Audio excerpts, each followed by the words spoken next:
Most all of the studies, yes, most all of the studies that have explored the relationship between exercise, brain health, and longevity and performance find positive effects. Now, for some of you who are skeptics, you might be thinking, well, great, so you can do any form of exercise? Well, in some sense, yes. I'll actually tell you this right off the bat. There are good data showing that if people do 6-second sprints, max all-out sprints on a stationary bicycle, followed by 1 minute rest, and repeat that 6 times, you see significant acute effects on brain performance. So the brain performance could be a memory task. Sometimes it is a memory task. It could be what's called a Stroop task, which is a cognitive flexibility task where you have to distinguish between the colors that words are written in and the content of the words. Okay, so-called Stroop task. I've talked about this on previous podcasts. I'll talk about it a little bit more later. Regardless of the cognitive test that's used, that very short duration, high intensity training increases performance significantly.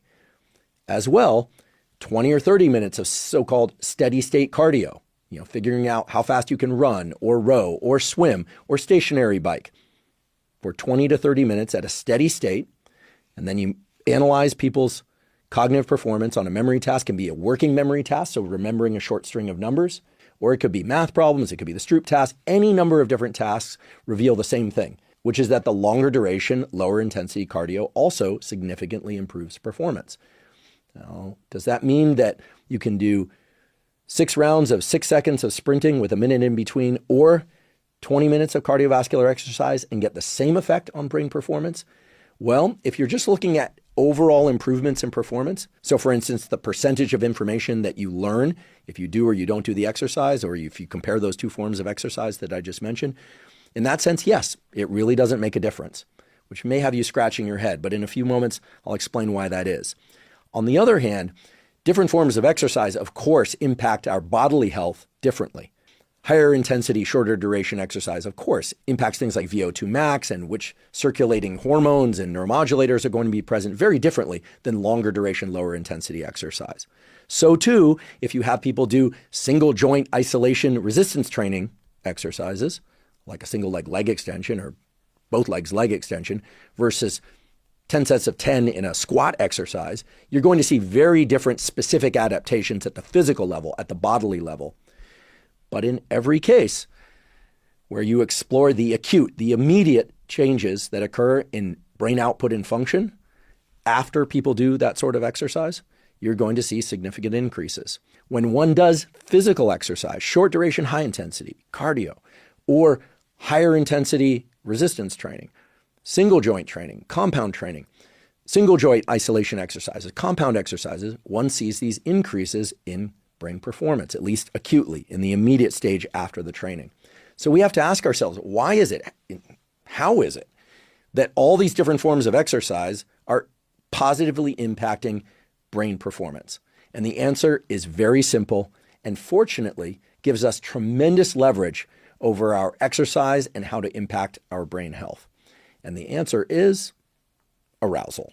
However, the answer isn't entirely arousal, meaning not all of the positive effects of exercise on brain health, longevity, and performance can be explained by arousal. But when I step back from the literature, again, an enormous literature, tens of thousands of peer-reviewed papers, many of which are done exceptionally well, by the way, as well as meta-analyses and reviews, I think it's fair to say that probably 60 to 70% of the effects of exercise on brain health, performance, and longevity can be explained by the specific shifts in our physiology, both bodily physiology and directly within the brain's physiology during those bouts of exercise, which is this increase in so-called autonomic arousal, which occurs during the exercise, but also extends into a window after the exercise is completed.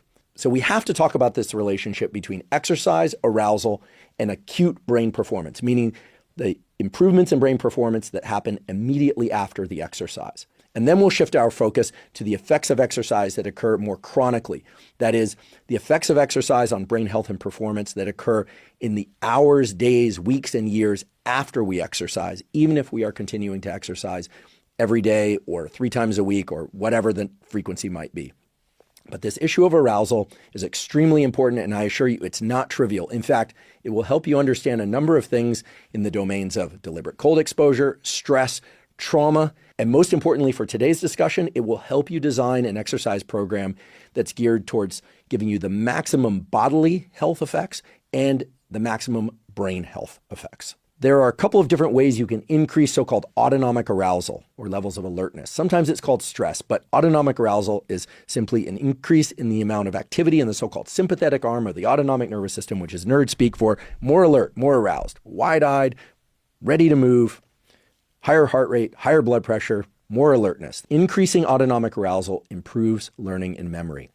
Now, it's also very important to understand that increase in autonomic arousal can improve learning and memory if the autonomic arousal occurs after the exposure to the material. Most people find that a bit surprising. I certainly did when I first read this paper. It makes sense if you start to think about the persistence of memories for things like traumas or bad events, right? Bad event happens and there's this big spike in cortisol and adrenaline, and those memories are hard to eradicate. They're certainly hard to remove the emotional content from. And if you think about it, in those instances, the event happens and then comes the big increase in cortisol and adrenaline. So that maps very well onto the study that I'm describing here. In addition, however, lots of studies have shown that increasing autonomic arousal, as measured by increases in adrenaline or cortisol or both, or any number of different measures of autonomic arousal, that occurs during the exposure to the new material. Okay, so this isn't trauma. This is like new math material, new history material, new music material, new motor skill material that you're trying to learn. Increases in autonomic arousal that occur as you're trying to so-called encode the information, you're being exposed to that new information, also significantly improve learning. And it's always through increases in arousal. In other words, whether or not you're measuring cortisol, adrenaline, heart rate, blood pressure, galvanic skin response, how wide someone's pupils are, or small someone's pupils are, or any combination of those things, or any other measures of autonomic arousal, the consistent takeaway is increases in arousal during or after, in particular after, trying to learn a certain material is going to improve significantly the amount of material that one learns, the details of that material, and the persistence of that learning over time. Okay, so now we've established that elevated levels of autonomic arousal either during or after, and indeed also before a bout of learning, the so-called encoding phase of learning, when we're exposed to the new material that we want to learn and remember, are all beneficial. This is wonderful news. When we look out on the whole of the literature on the relationship between exercise and brain health and performance, we see studies that incorporate exercise either before or after a bout of learning. And we also find studies, believe it or not, that combine exercise with learning in real time, literally exposing people to new material that they're expected to learn or trying to learn while they're walking on a treadmill or running on a treadmill or cycling or rowing. Yes, those studies have also been done, although for practical reasons, they're not as numerous as the studies exploring the relationship between exercise and learning, where the exercise is done before or after the bout of learning. Okay, so what this means is wonderful. What this means is that if you want to use exercise, not just for enhancing your bodily health, but also for brain health and performance, you can do that exercise before, during, or after bouts of learning. That allows you to look at the constraints of your life. For instance, are you one of these people that can get up at 5 or 6 or 7 a.m. and exercise before everyone else gets up, or before your workday starts or your school day starts? Do a round of exercise and then get into your bouts of learning, whatever that material may be.